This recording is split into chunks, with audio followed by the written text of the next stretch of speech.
We have been seeing more and more patients this year coming to us since this COVID has just erupted on the scene that are coming to our office complaining of quite a bit of anxiety. And these are patients that many of them have never experienced anxiety before. And it makes sense. Obviously, we're under a lot of unusual different types of pressures. We are also being inundated quite a bit from the media. And these are all starting to feed into these situations. And I can tell you last week I had a patient that came to me. And for today's conversation, we'll call him James. And when James came into our office, it was interesting. He'd never experienced anxiety a day in his life. And he was 26 years of age. His wife was pregnant. And she was about to give birth. And this is in March of last year. And they end up going to the hospital. They test him for COVID. He has COVID and he can't be there for the birth of his first child. And so that was the first trauma. They get home and he can't spend time with them. I remember he told me, he said they held the baby up, from 20 feet away, and that's his first experience. And with that was obviously very emotionally traumatic for him. And that set forth a whole new pattern for him, what we like to call here in the clinic, a negative thought pattern. And what happened, and I think one of the best ways to explain it is, researchers one time had a game they had students play. They had them play Tetris. I don't know if you're familiar with Tetris. Mm-hmm. But it's where this game where these boxes come down and you try to flip them around and line them up, and when you hit certain rows, they disappear. And what was happening with these students as they played this game of Tetris, they had them play it 4 hours a day for 2 days in a row. And they noticed when they left, they had a Tetris effect. And what that meant is when they left, they would look around and they would see buildings, and they would say, well, if I could take that building and twist it and flip it and stack it, it would fit with the other building. And there's a car, and if I could move that there, and everything would fit in. And so that was the Tetris effect. Well, what they're finding is, for example, with James, is that he started developing a negative Tetris effect, where everything he started looking at started fitting a negative narrative. And I guess another good example of this is if you buy a new car, and let's say you get like a Ford F-150. Once you buy that car, you start driving around, and you're like, holy cow, every other car you see is a Ford F-150.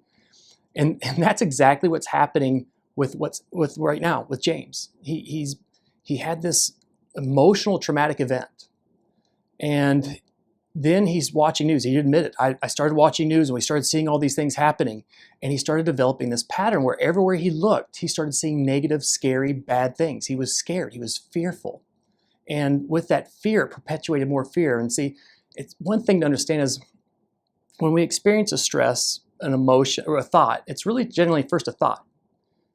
The thought of, in his situation, COVID and what it's doing to the country, and him having COVID, and could he be hurting and harming his family? What's going to happen with his job? All these things start happening, but these thoughts are going to lead to feelings. And the brain is going to recognize that stress, that negative pattern or that negative event. And it's going to go through the hypothalamus and connect to the pituitary. And that's where your brain connects with your endocrine system. So the pituitary then is going to release a hormone called the adrenocorticoid hormone. And that hormone then is going to go to the adrenal glands and release cortisol, epinephrine, norepinephrine. Now that these hormones have been released into his body, these hormones then are going to create a feeling, a hormonal change in his body of having something attacking him. So his blood pressure is going to go up, his heart's going to become irregular, his breathing is going to become sporadic, and it's going to take a lot more energy for his body now to function if these hormones stay high for a long period of time, if it becomes a chronic exposure. Well, with this chronic exposure now, he starts feeling unwell. You follow me? And now that he starts feeling unwell, then he has to have thoughts about these feelings that he's having. And so now he starts questioning, why is he feeling this way? And he starts looking at the outside world to try to justify why he might be feeling this way. And he starts to distrust his body. He starts to distrust the way his body's working. And now he thinks he's broken and something's wrong. And that was one of the first things we had to cover with James, is that, James, I had to tell him, I want you to understand this. What you're going through right now is a normal response to stress. And this is what's supposed to happen, especially if we leave that stress there, because the stress is supposed to tell you something's wrong. You're either getting too much influence from the outside world, or you're getting too many thoughts, negative thoughts internally. And it's trying to tell you that you need to eliminate some of these stressors, or look at these stressors in a different way. And unfortunately, he didn't know that. And so the problems got worse and worse and worse to the point now where he was chronically fatigued. He was just exhausted. Some days he'd come home from work, he couldn't do anything. And even sometimes he'd go to work, he'd have to call off and go home. He started having unusual symptoms of like hot flashes. And so he had all these weird things going on that were physically wrong with him. And he was going to doctors, but they kept looking at his blood work and saying, everything's normal. Everything's normal. And unfortunately, they kept looking at his health because he wasn't one of the healthiest people. He definitely was about 40 pounds overweight. He didn't have any exercise habits. He was eating really unhealthy foods. And so, yeah, his physical well-being is obviously also, we know, is going to help our mental well-being. But that's not the cause in his situation. That was the trigger, the catalyst was that emotional event. And so I knew that's something he needed to address. And so that was the first thing to let James know is, look, James, you're not broken. Your body's doing what it's supposed to be doing. So let's honor that. Let's respect that. And let's not fight that and be okay with it. And from here we can build and we can move forward because we had to eliminate that first fear that something was direly wrong with him. And so the first thing that we told James to do is to let's get rid of the things that we can control. So let's get rid of all media. Let's just try it. So let's get rid of the TV, let's get rid of the radio, let's get rid of any influences that are going to talk about things that are scary, because that's what the news is supposed to do.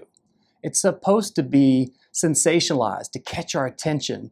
And even if it drives fear, the more fear we have, the more we're going to watch it. Like they don't talk about tomorrow's going to be a sunny day. They say tomorrow's going to be a typhoon, and then we watch it and we get more viewers. And so that's what they're supposed to be doing. It's our choice if we want to watch and participate in that. And so that was the first step because he has to eliminate that external force. The second thing that we worked with James on is that he needed to play a different game of Tetris. The current game he was playing is where he was looking for things that were wrong. And one of the things that we've learned is that gratitude is the opposite of fear. And he wasn't seeing anything to be grateful for. He had saw himself as a broken individual. And so what we wanted him to start doing was journaling every night. And what we wanted to do is write down, what today, who did you experience today? Who did you encounter today that you're grateful for? And it had to be specific to that day. And that's one of the things that's real important when we talk about gratitude, because it's really easy to say, oh, I'm thankful for my family, my friends, my work, my job. That's not really looking at it. So we wanted him to really look at, in that day, who today did you encounter that you're thankful for? The second thing we wanted him to say to be grateful for is to look at what happened that day that he's grateful for. Like what happened in particular that day that kind of brought some joy to you or was interesting or was good. The third thing we wanted him to be thankful for is what did he do that day, particularly that he's thankful for? And the fourth thing that we wanted to really do is because he was worried about his health is what about his health was he thankful for? Because he'd forgotten that he was still fairly strong. He was still very capable and very well compared to a lot of people in this world. And so we wanted him to start seeing those things so that could start to fester and start to grow inside of him. And so he would hopefully then start looking for more things to see the positive in. Because then as he went into his days, as he gets in this routine, this behavior, this practice, he's going to start looking for things to write down at that night. So it's really important, I told him too, to write those things down. It slows everything down. It makes it more real. And I really want him to spend, it only takes 2 minutes to do that. But that practice over time absolutely starts having him play a different game. The third thing that we wanted to work with James on was him understanding that his growth, where he was emotionally, his emotional stamina, his emotional capacity wasn't capable at this moment to handle what he's been going through. And that's not uncommon, but it's kind of like if you go to the gym and I ask you to squat 300 pounds and you've never been to the gym once. Like the likelihood of that happening is 0. But if you train consistently over time, you're going to get stronger and stronger and stronger. Eventually you can squat that 300 pounds. Well, in this world, we have so many threats now. We have our jobs. He's a new father. He's got money issues. He's got family issues. He's now concerned about his health issues. He's got his career issues. I mean, he's got all these things that are basically stacking up and weighing him down on his shoulders emotionally. But he's never worked on his emotional growth. He's never had to. He's never felt like he needed to. But we're asking him to take on 300 pounds, actually 1,000 pounds of emotional stress that he's not ready for. And that's a part that we've all need to work on, and even myself included, as over time we need to look at this. And some people need spirituality, some need religion, some need a really good therapist, some need mentors, some need life coaches. We need something that inspires us, that encourages us, that helps us understand and how to look at this world and to grow so that this world doesn't take us down so much. And so for him, I signed him a book. I said, this is the first place to start with this book. But definitely think about getting a therapist, get a counselor, get a wellness coach, because you're going to need to consistently work on these things to get stronger and improve from this. Because I know you can, and I know it has happened, because I've seen it in my life, and I've seen it in hundreds of patients' lives when they start to commit to the consistent idea of improvement. And that's one of the biggest problems I think people need to understand, is that when we start hurting, when we start having pain, we start looking for a magic pill or a magic fix. And I'm one of those. And sometimes if we don't find that, we start leaning on other things that, for example, like alcohol. We look for prescription medications. We look for food. And some people recognize that those are unhealthy behaviors and they hurt them, so they choose not to do that. But then they start leaning on other things like exercise, meditation, yoga, which we know these, or even in our case, people come to our office hoping that there's supplements. And we know that those good things are good, but they're still not addressing the root cause. And with James, we had to think about that. What was the root cause in his situation? Yes, he could improve his health. Yes, he could improve his diet. Those things would make him more resilient. But he just needed to understand what his brain was actually doing to him and how to overcome that with better, consistent emotional habits. With that, over time, with his physical changes to his health, he's going to improve. He's going to get better. He's going to have a new life. And so that's what I hope that we can do for our patients, and that's what I hope we can do with this message, is let people know that, help them understand, first off, you're not broken. That there's a reason that your body's trying to tell you something. I had a lady today, for example, that came in, she was losing her hair. And she admitted she was severely stressed. She's moving, she's thinking about changing her career. I'm like, well, that's what's supposed to happen. You're using all of your energy up with those hormones and your body being in fight or flight. You don't have the nutrients to grow hair. So you have to keep those nutrients for your body. So that's supposed to happen. And that was kind of relieving for her, because she's like, oh, okay, that makes sense. The second, those other parts that we wanted to do, those, get into that habit of cutting out outside sources that we can control, because we don't have to be influenced by that. Because I got to tell you, I haven't listened to the radio since COVID hit. I just don't. I'm going to listen to the radio because I don't want to hear them talk about it. I want to be blissfully, what I call ignorant.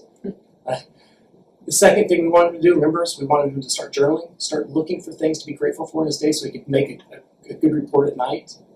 And then lastly, we wanted him to start working on something that he consistently could do to inspire him, to create that challenge for him emotionally so that he can grow emotionally and get more tools under his tool belt so he can deal with life a lot better than what he had, so he doesn't have to start falling into this problem of leaning on these other things that may not help him in the long term. Mm-hmm.